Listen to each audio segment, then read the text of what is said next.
Welcome back to the channel. So we got something a little different today from the model engines. Got a friend at work that needs some tools to install cam bearings on an LS engine.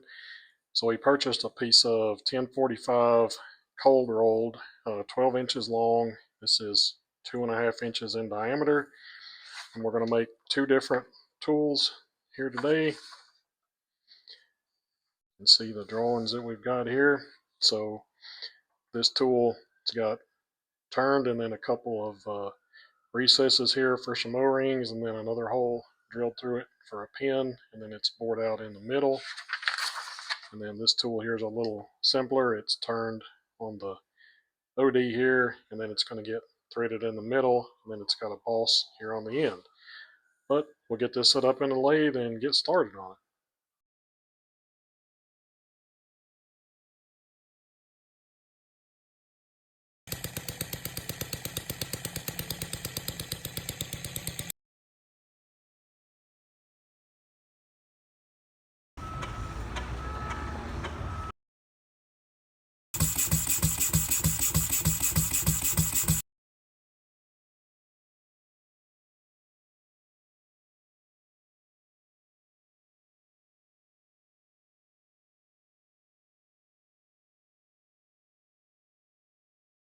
Okay, so back to the drawing board. I went to put this in the lathe, and I thought that my steady rest that I have was big enough to hold this 2.5 inches, but it's just a little bit too small, and this is way too long to try to work with just holding it with a 3-jaw chuck.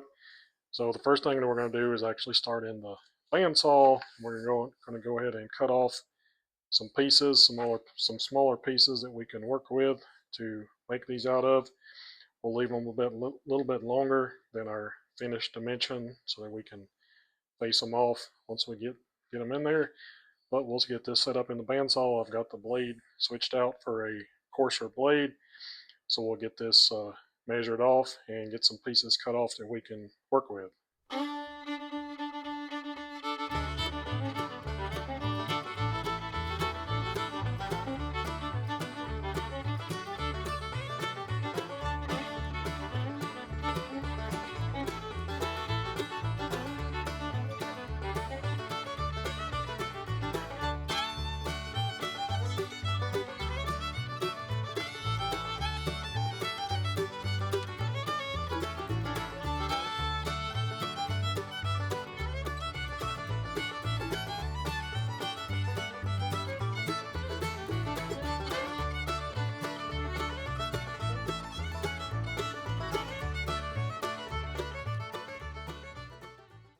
Okay, so we got a piece cut off here, a little bit more manageable size to work with here on the lathe.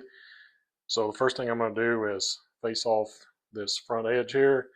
I've got my tool, it's already set on center. I keep these set up here to do this facing with.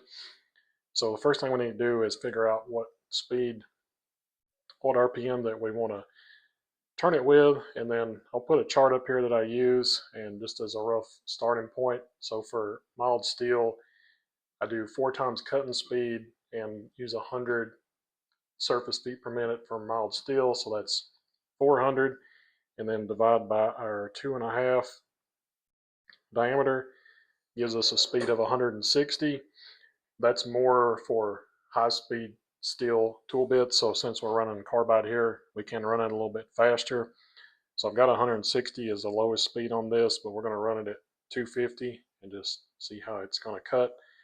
So we'll go ahead and take a pass across this and clean this face up and see what we got.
Okay, so I zeroed off on it with my tool, and then that's 2 passes at 10 thousandths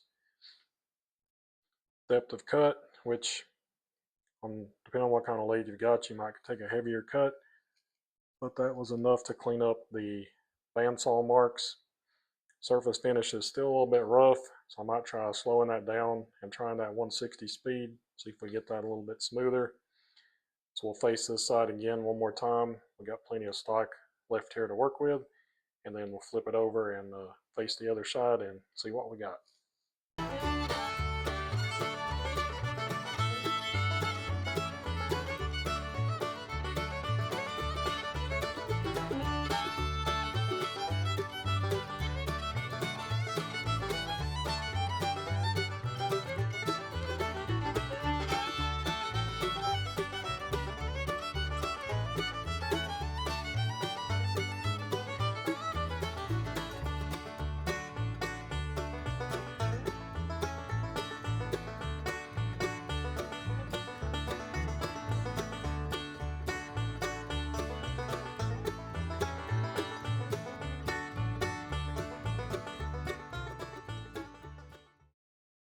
Okay, so I got both sides cleaned up now.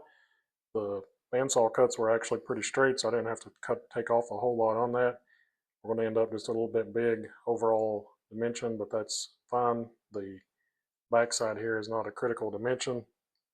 So I want to mount this on an arbor to do the rest of the turning. So the first thing we need to do is get a hole drilled through the middle to tap this 1/2-13. So we're going to start with the center drill.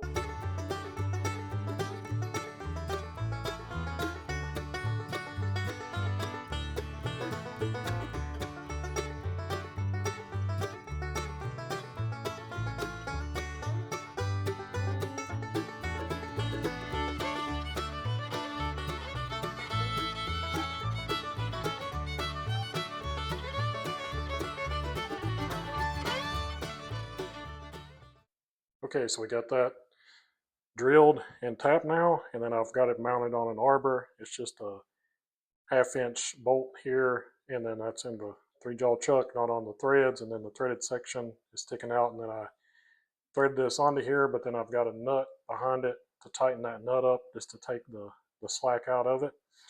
So threads are not the best thing to arbor something on. They're not necessarily always concentric.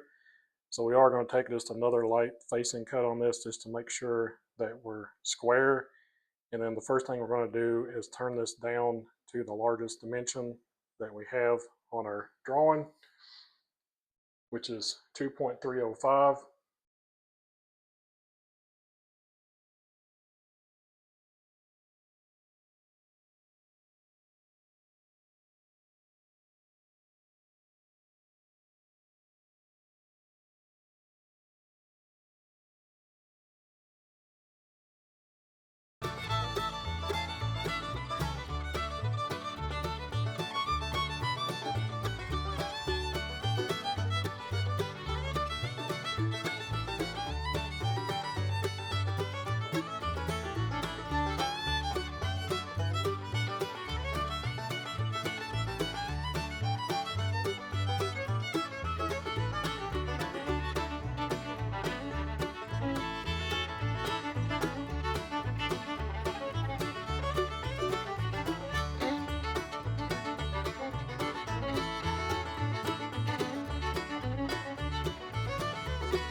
Okay, so we got this turned down to the correct dimensions now.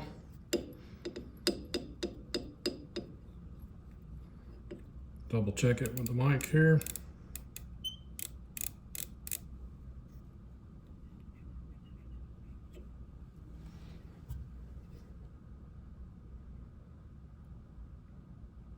Looks good. So we got this and this to the correct dimension now. So the next thing we need to do is put a 1/16 radius on this outer edge here. And you can use a high-speed steel tool bit if you have one that's ground to the correct radius, but I like to use these corner rounding end mills. So just set it up in the tool holder. This is a 1/16 radius cutter. So we'll just kind of ease it in there and cut a little bit of a radius here. And then after we do that, I'm going to take it off the arbor and then actually put it into the chuck jaws, and then it gets a small shoulder turned onto the back of it, and then we'll be done with this piece.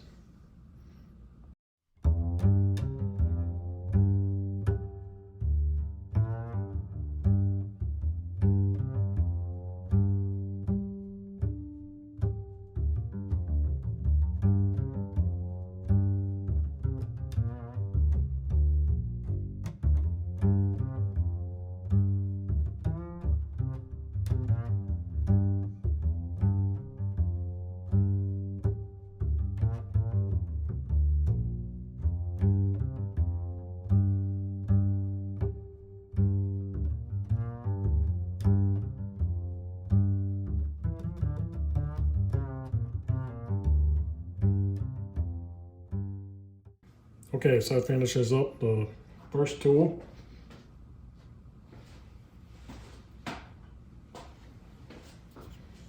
Turned out pretty good. Got a good surface finish on it.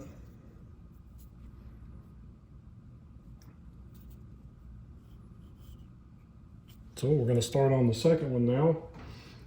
And the first thing I'm going to do is face this off square on both sides like we did on the other piece. And then this one gets a 3/4 inch hole through the middle, which will be good because we can use that to put it on an arbor to hold it, because then we have to machine all of this surface here. So I'll get it faced off, and then we'll drill a hole in the middle, probably like a 1/2 inch to start with. And then because a drill doesn't do as good a job drilling a straight hole, we'll get a boring bar in there, and then to finish it out the size with the boring bar, then we can get it mounted on the arbor and then go ahead and turn this OD down to the biggest size that we've got.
Okay, so we got that turned down here on the largest diameter, and then turned down to the smaller diameter here, and then it got that same 1/16 radius here put on the end. So I used the corner round and end mill to cut that in there. So the next thing we need to do is cut 2 sets of grooves in here that's for an O-ring. So I know how wide our cutting tool is here, so we'll touch off on the end and zero that out. And then I know how far to move over to cut the groove. And then we know what this diameter is here, so we'll zero off on this OD here, and then we know how deep to plunge that to cut the groove. So we'll cut it in. It's wider than what this cutting tool is, so we'll make the first cut, move over, cut the groove out there, move over and cut this other groove out here, and then that'll finish up all the lathe work.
Okay, so I got the grooves put in there and then drilled and reamed this hole through here. So everything turned out good. Got a good surface finish on it. So again, there's two O-rings that go in here. There's a metal bar that goes through here, and then you drop a pin through here to connect to it. There's two O-rings that go on here, and then your bearing will slide on here. Then you can use this tool to install the bearing cam bearings, 55 millimeter LS cam bearings into the block. Same thing here, the bearing will slide on here, and then there's a tool that threads into here, and then you actually knock this one with a hammer, or you can use a puller and knock those bearings into the block. So that was a fun little side project. A little bit of challenging on the work holding, so you can be able to machine all the surfaces. We can get the hole in this one and mount it on an arbor. And then we mounted this one, went ahead and put the threads in it, and then mounted that on a threaded stud, so that way everything is concentric to what these threads are. So we'll get these on to the customer. Not really customer because I'm doing it for free, but he wanted these, friend at work wanted these machined out. So I'll get these back to him so he can get his cam bearings installed. And that's going to do it for this time. Thanks for watching.